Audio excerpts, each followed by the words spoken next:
자, 우리 옆 사람들 같이 한번 인사하겠습니다. 우리 성도님들 반갑습니다. 잘 오셨습니다. 자, 잘들 지내셨습니까? 지금 우리나라 곳곳에 뭐 1000년 만에 처음이라는 그 표현이 어저께 뉴스에 나오더라고요. 1000년 만에 처음이래. 그만큼 비가 많이 와서 지금 아주 그 충청도 또 전라남도 또 경상북도 아주 지금 물난리로 인해서 굉장히 피해가 심합니다. 우리가 이런 상황 속에서 정말 우리가 기도하고 또 이럴 때일수록 하나님 앞에서 우리가 겸손하게 신앙생활하는 것이 얼마나 중요한가 하는 것을 다시 한번 깨닫게 됩니다. 자, 인생을 살면서 누구를 만나느냐, 이것이 얼마나 중요한지 모릅니다. 욕심이 가득한 자를 만나면 인생이 고해가 같습니다. 반면에 감사하는 사람, 배려하는 사람을 만나면 인생이 천국과 같이 됩니다. 자, 만남에는 몇 가지 형태가 있다고 합니다. 생선 같은 만남, 꽃과 같은 만남, 건전지 같은 만남, 손수건 같은 만남입니다. 자, 생선 같은 만남이라 여러분 만지기만 해도 무슨 냄새가 나요? 비린내가 나죠. 이 생선은 만지기만 해도 비린내가 납니다. 이 생선과 같은 만남은 서로에게 좋지 않은 이러한 영향을 주는 이러한 만남이라는 것입니다. 그래서 이런 만남은 되도록이면 피하는 것이 좋다. 그 다음에 꽃과 같은 만남이 있습니다. 화무 11홍이라고 그러죠. 이 꽃의 영화가 시비를 가지 못한다는 겁니다. 그래서 꽃이 폈을 때는 뭐라 그래요? 야, 이쁘다, 아름답다, 좋다, 꽃의 향기가 너무 좋다, 이런 말을 합니다. 근데 꽃이 시들어버리면 어떡합니까? 갖다 버리는 거죠. 그러니까 이런 만남이 있다는 거예요. 또 건전지 같은 만남이 있습니다.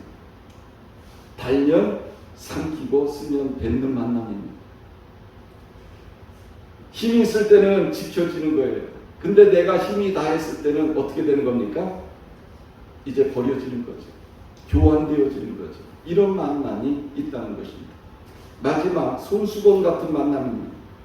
손수건 같은 만남은 상대가 슬플 때 눈물을 닦아주고 그의 기쁨이 내 기쁨인 양 축하해주는 만남, 이 만남이 바로 손수건 같은 만남이라는 것입니다.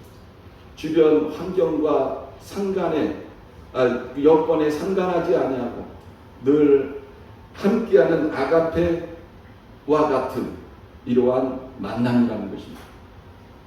자, 스코틀랜드 농장에서 그 일하던 휴 플레밍이라는 사람이 있습니다.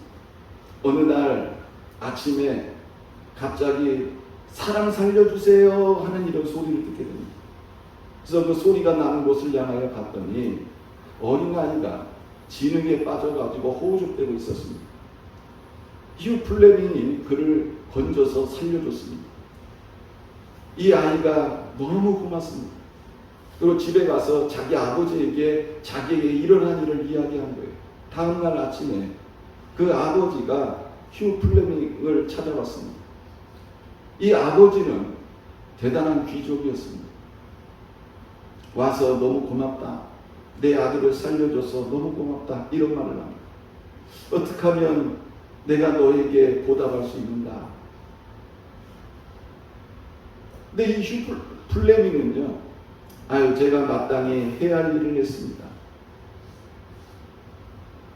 근데 가만 보니까 그 사람에게 아들이 있는 거예요.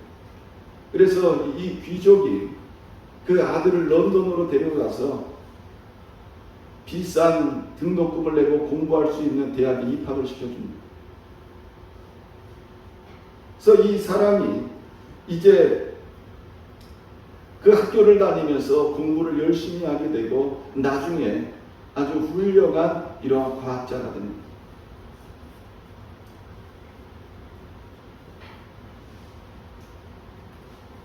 훗날 이 귀족의 아들이 이제 폐렴에 걸려서 죽게 되어집니다. 이때 그 과학자가 된 휴 플레밍의 아들이 이 페니실린이라는 것을 발명을 했는데 그 페니실린으로 그를 살려줍니다. 그 살아난 사람이 제2차 세계대전을 승리로 이끌었던 위스턴 처칠이었던 것입니다. 자, 얼마나 아름다운 만남입니까? 손순건과 같은 이러한 만남. 여러분, 이와 같은 만남이 중요하다는 것입니다. 우리가 인생을 살아가면서 누구를 만나느냐, 이것이 굉장히 중요합니다. 어떤 사람을 만나느냐에 따라서 그 사람의 관계 속에서 영향을 받게 되고요. 나도 또한 이러한 아름다운 인생을 살아갈 수 있게 되는 겁니다. 우리 인생에서 가장 귀한 만남은 무엇일까요? 바로 예수님과의 만남인 것입니다. 오늘 읽은 이 말씀은 왜 예수님과의 만남이 우리에게 필요한가 하는 것을 보여주고 있습니다. 오늘 읽은 이 본문 말씀을 보면 인생에서 실패한 한 사람이 나옵니다. 바로 시몬입니다. 이 시몬은 후에 우리가 잘 알고 있는 베드로가 된 사람입니다. 이 시몬은 어부였습니다. 시몬은 게네사렛 호수에서 배로 물고기를 잡아서 사는 어부였습니다. 그는 간밤에 물고기를 잡으러 게네사렛 호수에 갔습니다. 밤을 새서 열심히 고기를 잡으려고 노력했습니다. 그런데 한 마리도 잡지 못했어요. 참 이것도 기적입니다. 어부가 물고기를 잡으러 갔는데 한 마리도 잡지 못했다. 여러분, 이것도 기적이죠. 시몬은 한 마리도 고기를 잡지 못하고 돌아와서 이제 그물을 싣고 있습니다. 그물을 싣는 이 시몬의 마음이 어떠했겠습니까? 얼마나 허탈했겠습니까? 내가 헛수고했구나.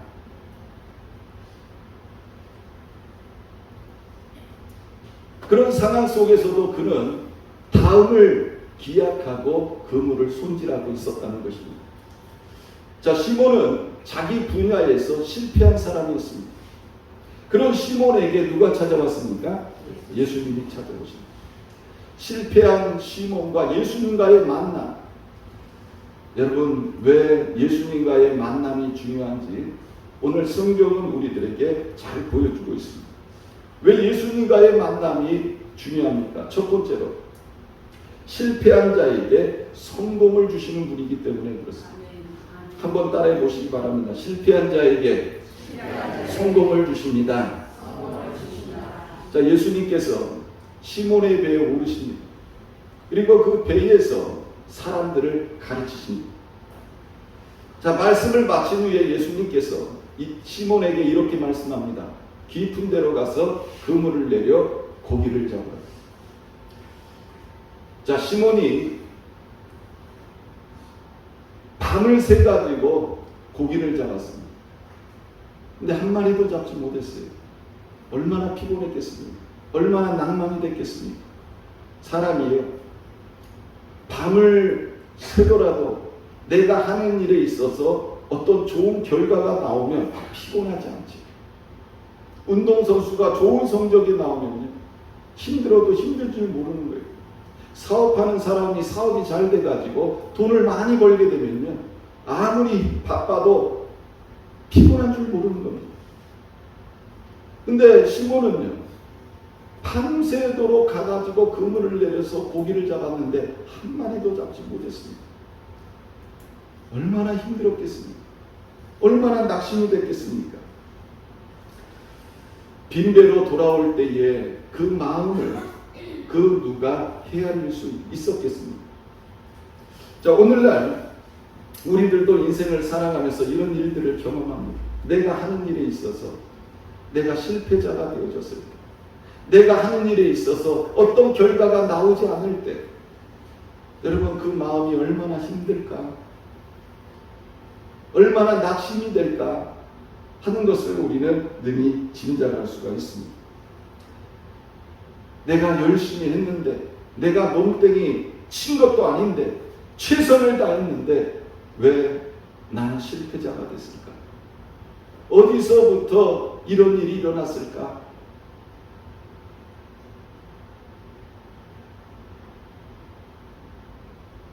그 실패하는 것이 이해가 되어지면 그나마 마음의 위안을 얻을 수 있는데, 실패가 어디서부터 시작됐는지 이해되지 않을 때 여러분 얼마나 마음이 힘들었겠습니까? 여러분 시몬도 마찬가지입니다. 최선을 다했습니다. 그러나 실패자가 되었습니다. 그런 실패자인 시몬에게 예수님께서 말씀하십니다.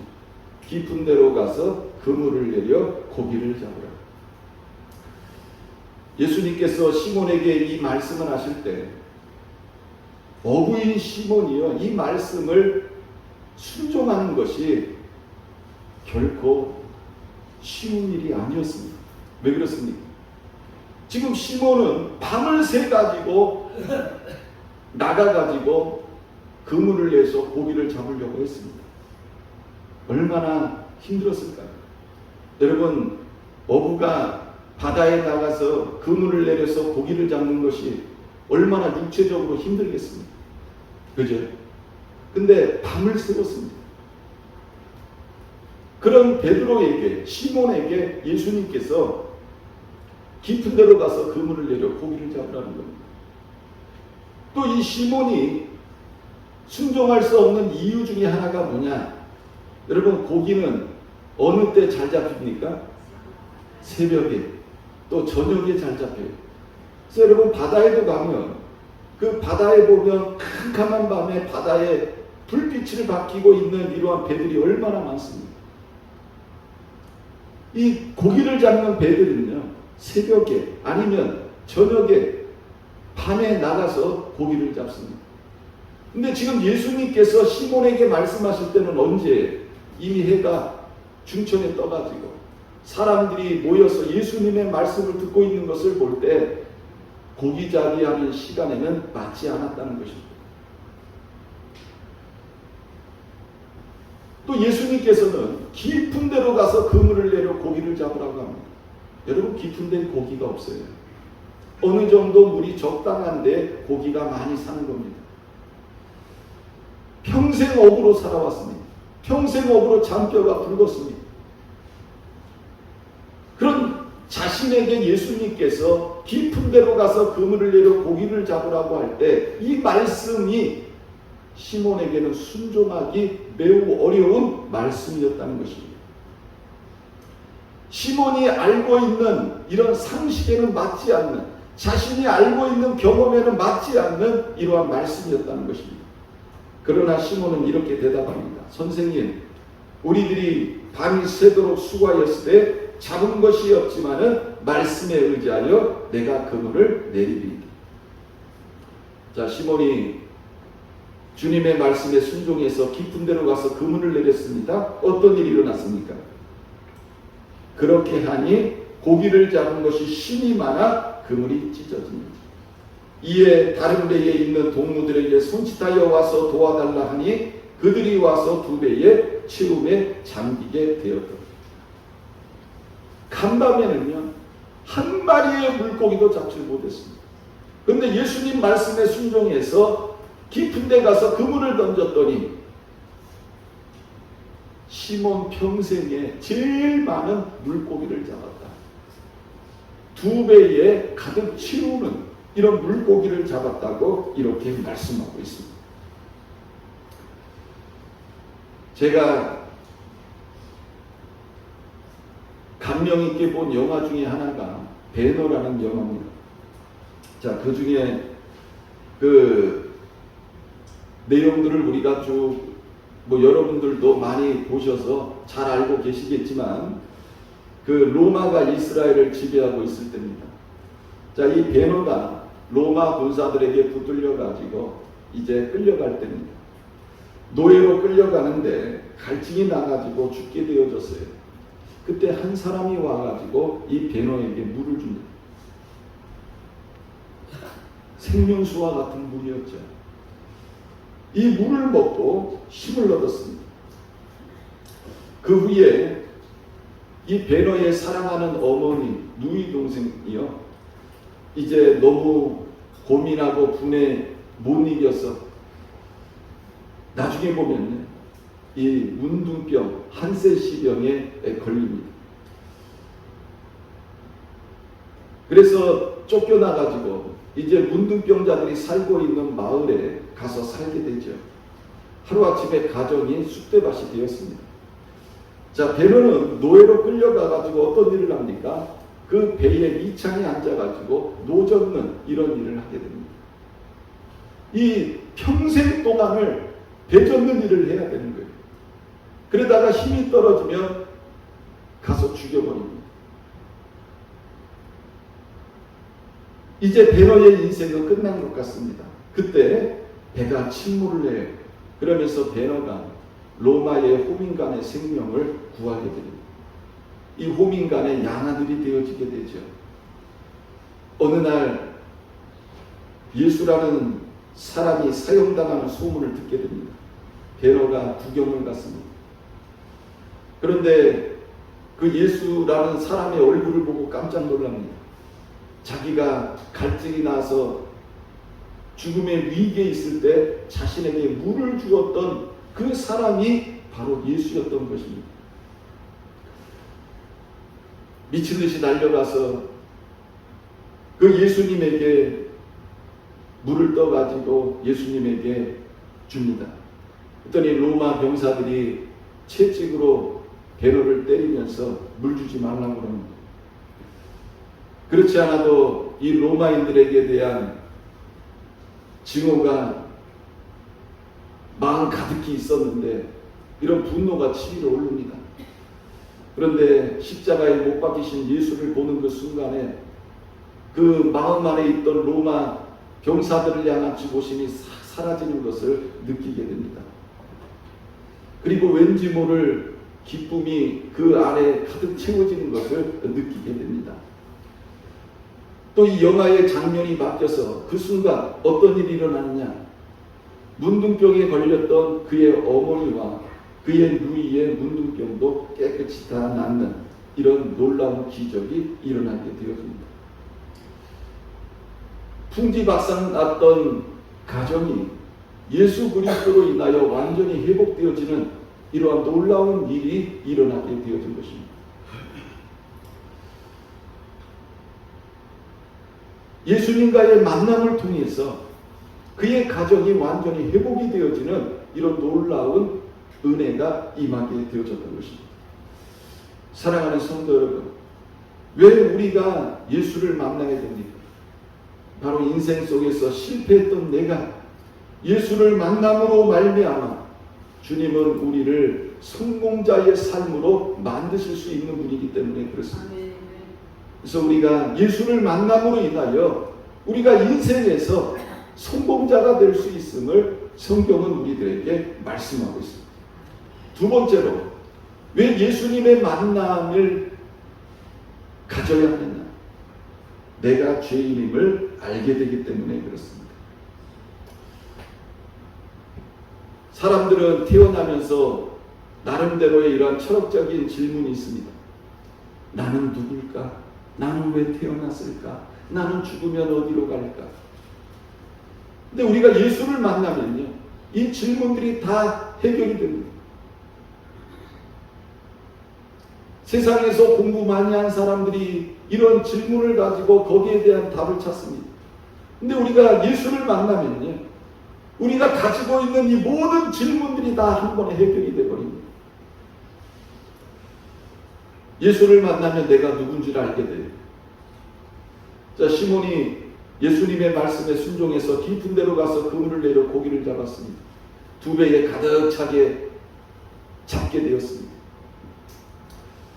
엄청나게 많은 물고기를 잡은 거예요. 얼마나 기쁘겠습니까? 아주 행복했을 것입니다.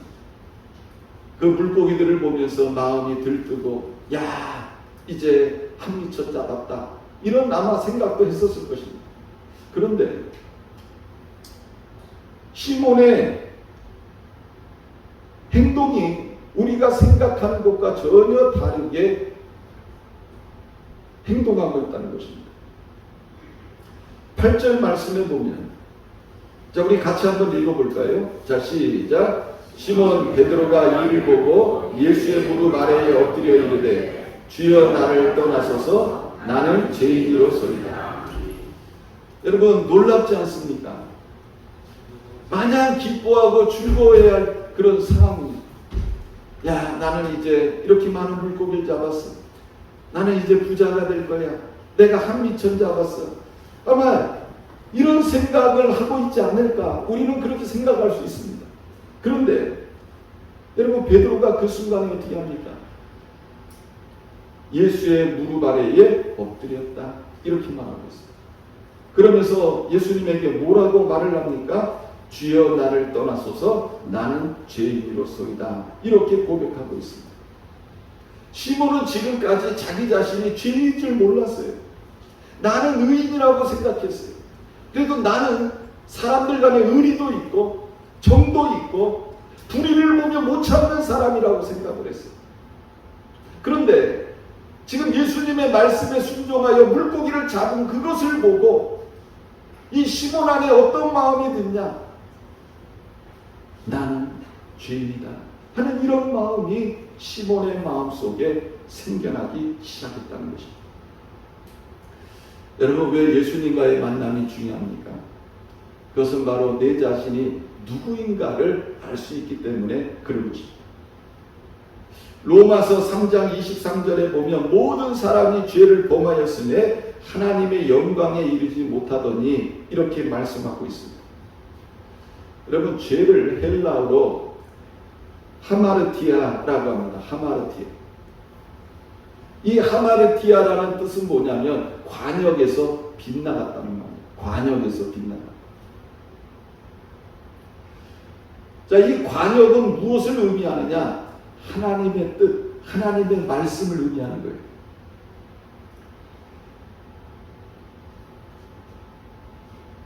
활을 쐈는데 이 관역을 맞춰야 됩니다. 그런데 그 화살이 관역을 맞추지 못하고 빗나가 버렸어요. 무엇을 말하는 겁니까? 하나님의 뜻을 이루지 못하고 거스르고 빗나갈 때 그게 바로 죄라는 것입니다. 우리가 하나님 말씀에 불순종할 때 여러분 그게 바로 죄라는 거예요. 성경을 읽어보면 여러분 아담과 하와가 뭐를 따먹습니까? 선악과를 따먹어요. 하나님이 뭐라고 말씀하셨습니까? 선악과를 따먹으라고 그랬습니까? 따먹지 말라고 그랬습니까? 따먹지 말라고 그랬어요. 그런데 아담과 하와는 선악과를 어떻게 했어요? 따서 먹었어요. 이게 바로 뭐예요? 하마르티아. 하나님의 그 관역을 벗어난 겁니다. 하나님의 말씀을 벗어난 거예요. 그로 말미암아 이 땅에 뭐가 들어오기 시작한 거예요? 죄가 들어오기 시작. 선악과를 따먹음으로 말미암아 이 땅에 하마르티아, 죄가 들어오기 시작했다. 관역을 벗어났다. 그래서 어떤 일이 일어납니까? 아담과 하와는 에덴 동산에서 추방을 당하게 되고요. 하나님과의 관계가 완전히 끊어지게 됩니다. 여러분 죄를 짓게 되면요. 이런 일이 일어나는 거예요. 하나님과의 관계가 멀어지게 됩니다. 아담과 하와에게 영원한 멸망이 찾아온 거예요. 그게 바로 뭐예요? 사망입니다. 하나님께서는 죄인인 우리들을 구원하시기 위해서 이 땅에 누구를 보내신 거예요? 예수님을 보내신 거예요. 예수님이 우리의 모든 죄와 허물을 대신 지시고 십자가에 못 박혀 돌아가신 거예요. 그로 말미암아 우리들이 죄에서 사함을 얻는 이런 은혜가 임하게 되어진 겁니다. 여러분 왜 예수님과의 만남이 중요합니까? 왜 예수를 만나야 됩니까? 예수를 만나면 내가 누구인지를 알게 되는 거예요. 여러분 나는 누굽니까? 나는 죄인이라는 거예요. 시몬이 예수님을 만난 후에 그의 마음속에 어떤 마음이 들었습니까? 나는 죄인이다. 주여 나를 떠나소서 나는 죄인이다. 그는 이 고백을 할 수 있었다는 것입니다. 사울도 다메섹 도상에서 부활하신 예수님을 만나기 전까지는 자기 자신이 굉장한 의인이라고 생각을 했습니다. 나는 하나님의 율법을 잘 지키는 사람, 하나님의 말씀대로 사는 사람, 나는 유대교를 위해서 열심히 일하는 유대교의 수호신과 같은 사람, 자기 자신을 그렇게 생각을 했어요. 그래서 예수 믿는 사람들을 이단이라고 생각하고 예수를 이단의 괴수라 생각하고 예수 믿는 사람들을 죽이는 데 앞장섭니다. 그래서 죽임을 당한 사람이 누구예요? 스데반 집사입니다. 수많은 사람들이 사울에 의해서 감옥에 가고 핍박을 당합니다. 교회가 수많은 고난을 당하게 되어지죠. 그런 사울이 다메섹을 향하여 갑니다. 왜 갑니까? 예수 믿는 사람들 잡아서 감옥에 가보려고 가고 있었죠. 그런데 이 다메섹 도상에서 누굴 만난 거예요? 부활하신 예수님을 만난 거예요. 그러면서 사울이 뭐를 깨닫습니까? 내가 잘못 살았다. 내가 죄인이구나. 이걸 깨닫게 됩니다. 그래서 사울은 자기 자신에 대해서 뭐라고 이야기를 합니까? 나는 죄인 중에 괴수요, 회방자요, 핍박자요, 포행자입니다. 하루아침에 하는 고백이 달라졌어요. 자기 자신이 굉장히 의인이라고 생각했던 이 사람이 예수를 만남으로 말미암아 비로소 자기 자신이 어떤 사람인가를 보게 되어졌다는 것입니다. 이런 사울이 변화가 돼가지고 위대한 예수 그리스도의 종이 되고 신약 성경의 반을 기록한 이러한 사람이 되어졌던 것입니다. 여러분, 우리들이 좋아하는 찬송가 중에 나 같은 죄인 살리심이라는 이 찬양이 있어요. Amazing Grace라고 그러죠. 여러분, 이 찬송가를 누가 작사했습니까? 존 뉴턴이라는 사람이 작사를 했어요. 이 사람은 1725년에 런던에서 선장의 아들로 태어났습니다. 그의 어머니는 상당히 신앙이 좋은 아주 신실한 이러한 믿음의 사람이었습니다. 근데 존 뉴턴이 7살 때 어머니가 죽어요. 그 후에 이 존 뉴턴의 삶이요, 암흑의 삶으로 바뀌게 됩니다. 어머니가 죽은 후에 10살까지만 학교를 다닙니다. 이후에는 아버지를 따라서 선원 생활을 시작하면서 방탕한 삶을 살기 시작합니다. 해군에 입대도 했지만 늘 사고뭉치였습니다. 탈영도 하고 사고를 일삼았습니다.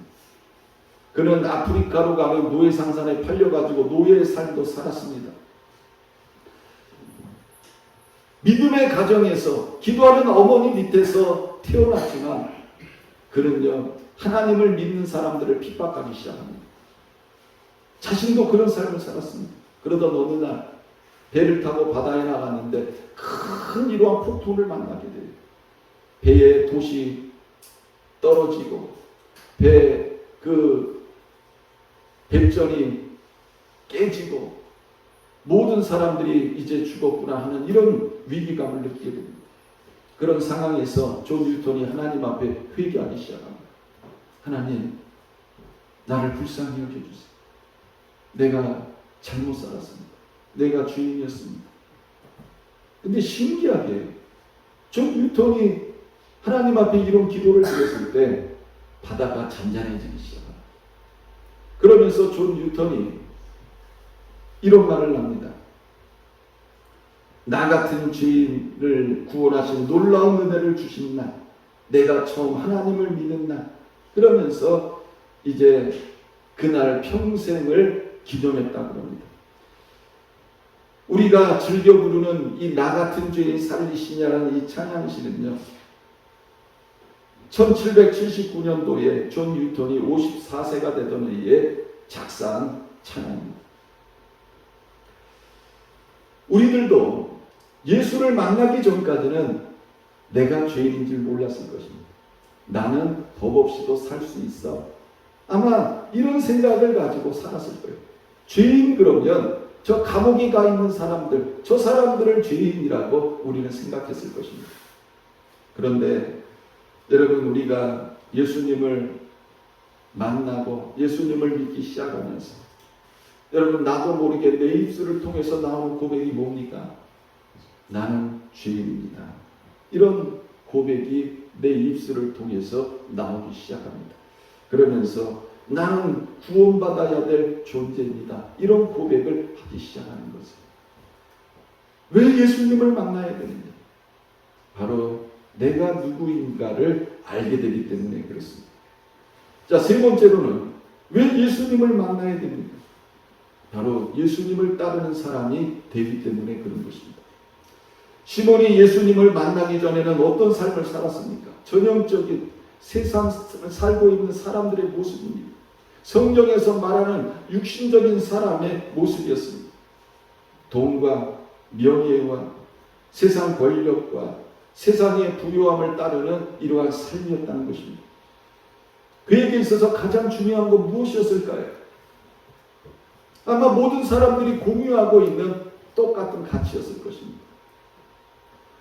그는 바다에 나가서 많은 물고기를 잡아서 팔아서 돈을 벌고 가정을 부양하고 자식들을 키우고 아마 이런 꿈을 가지고 세상을 살았을 것입니다.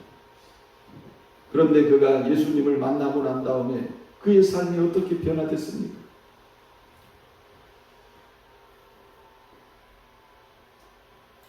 시몬이 예수님의 말씀에 순종해서 깊은 데로 가서 물고기를 잡았을 때 그의 평생에 경험해보지 못했을 정도의 많은 물고기를 잡았습니다. 그는 매우 기뻤을 것입니다. 이걸 팔아가지고 돈을 벌어서 우리 애들이 좋아하는 거 사줘야지. 우리 마누라가 좋아하는 거 사줘야지. 아마 이런 생각을 가지고 있었을 것입니다. 그런데 우리의 생각과 전혀 다르게 시몬의 삶이 펼쳐지고 있다는 것입니다. 예수님께서 시몬에게 이런 말씀을 하십니다. 무서워하지 말라. 이제 후로는 내가 사람을 취하리라. 자, 예수님께서 이 시몬을 고기 잡는 어부에서 사람을 낚는 어부로 부르셨다는 것입니다. 예수님을 만난 이 시몬의 삶이 놀랍게 변화되는 순간이었습니다. 시몬이 예수님의 부르심 앞에 어떻게 합니까? 배들을 육지에 대고 모든 것을 버려두고 예수를 따랐다. 이렇게 말씀하고 있습니다. 여러분, 시몬의 삶이 완전히 바뀌었습니다. 새로운 피조물이 됐습니다. 지금까지 추구해 왔던 이런 모든 가치관이 바뀌었다는 것입니다. 고기를 잡는 어부에서 사람을 낚는 어부가 되어졌다는 것입니다.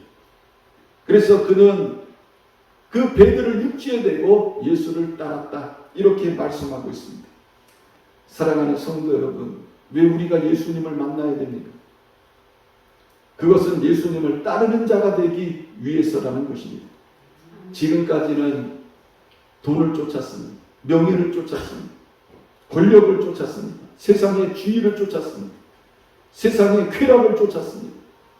그러나 예수님과의 이 만남을 통해서 이제는 예수를 따르는 사람이 되어져야 한다는 것입니다.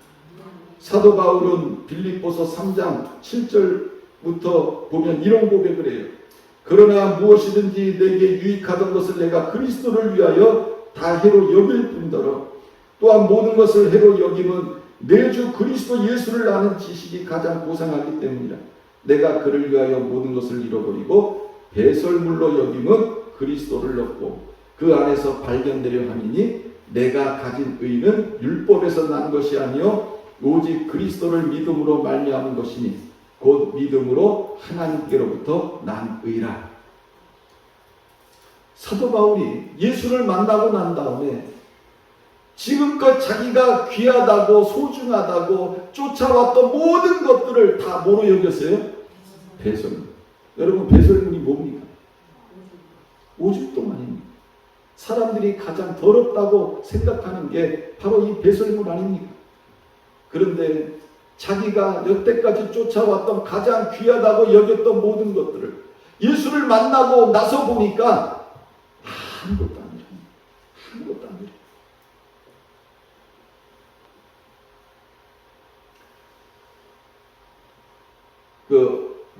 얼마 전에 우리 조망래 권사님 장례식을 치렀습니다. 장례식에서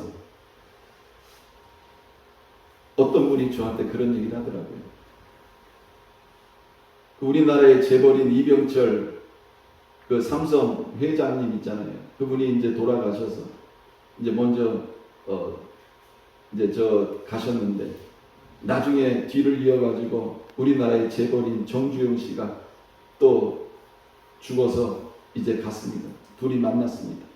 그랬더니 이병철 삼성 전 회장님이 정주영 전 회장한테 그런 말 했대잖아요. 나 5만 원만 빌려줘. 나 5만 원만 빌려줘. 그랬더니 정주영 전 회장님이 뭐라 그래요? 나 돈 하나도 없어요. 나 돈 하나도 없어요. 무슨 말이에요? 사람이 죽을 때 돈 가져가요? 못 가져가요? 하나도 못 가져가요. 네? 제가 그 얘기를 듣고 야, 어떻게 저렇게 비유를 잘했을까? 네? 여러분, 죽을 때 여러분들 돈 10원이라도 가져갈 수 있습니까? 여러분 아끼던 것들 가져갈 수 있습니까? 아무것도 못 가져. 빈 몸뚱이, 빈 손으로 가는 거예요. 그런데 우리는 인생을 살면서 그것들을 내가 가지고 있으면 그것들이 내 삶을 보장해주고 나를 행복하게 해줄 것이고 이런 생각을 하고 있습니다. 사도 바울은 예수를 만나고 난 다음에 자기가 그렇게 소중하게 여기던 모든 것들 다 배설물로 여기고 이제는 예수를 따라간다는 거죠. 예수를 아는 지식이 가장 고상해서 주님을 알아가기로 애썼다는 것입니다. 그래서 그는 이런 고백을 합니다. 어떻게 해서든지 죽은 자 가운데서 부활에 이르게 하노니 내가 이미 얻었다 함도 아니요 온전히 이루었다 함도 아니라 오직 내가 그리스도 예수께 잡힌 바 된 것을 잡으려고 달려가노라. 형제들아, 나는 아직 내가 잡은 줄로 여기지 아니하고 오직 한 일, 즉 뒤에 있는 것은 잊어버리고 앞에 있는 것을 잡으려고 표대를 향하여 그리스도 예수 안에서 하나님이 위에서 부르신 부름의 상을 위하여 달려가노라. 사랑하는 성도 여러분, 우리들도 예수를 만남으로 하나님의 자녀가 되었습니다. 자, 그러면 구원을 받은 우리들이 이 땅에서 어떤 삶을 살아야 됩니까? 우리들도 예수를 따르는 삶을 살아야 됩니다. 자, 이제 결론을 맺습니다. 여러분, 살면서 누구를 만나느냐, 이게 굉장히 중요하다는 겁니다. 누구를 만나느냐에 따라서 우리의 인생이 달라집니다. 파리를 따라가면 어디 주변을 서성거릴까요? 변소 주변을 서성거리게 되고, 꿀벌을 따라가면 어디를 서성거릴까요? 꽃밭을 서성거리게 되어졌습니다. 세상을 따라가면 마귀의 자녀로서의 삶을 사다가 지옥을 가지만 예수님을 만나면 하나님의 자녀가 되고 영생을 얻고 천국에 가는 줄 믿으시길 바랍니다. 저는 여러분들이 예수님과의 만남을 귀히 여기고 예수님을 따라가는 모든 예수님의 제자들이 되시길 주님의 이름으로 축원합니다. 자, 기도하겠습니다. 사랑과 은혜가 풍성하신 하나님 아버지, 고맙고 감사합니다. 인생에서 가장 귀한 만남이 바로 예수님과의 만남임을 주님 앞에 고백합니다. 하나님, 우리가 예수를 만남으로 말미암아 실패했던 내 삶이 성공자의 삶을 살 수 있게 되고, 의인이라고 자칭 살아왔던 내 삶이 얼마나 부끄러운 죄인인가에 이러한 내 자신의 모습을 볼 수 있는지를 우리가 오늘 말씀을 통해 들었습니다. 하나님, 우리가 오늘 들은 말씀대로 예수님과의 이 만남이 내 인생에서 가장 소중한 만남임을 깨닫고 우리들도 예수 따라가는 하나님의 자녀들 되게 하여 주옵소서. 감사드리며 예수님의 이름으로 기도드렸습니다. 아멘.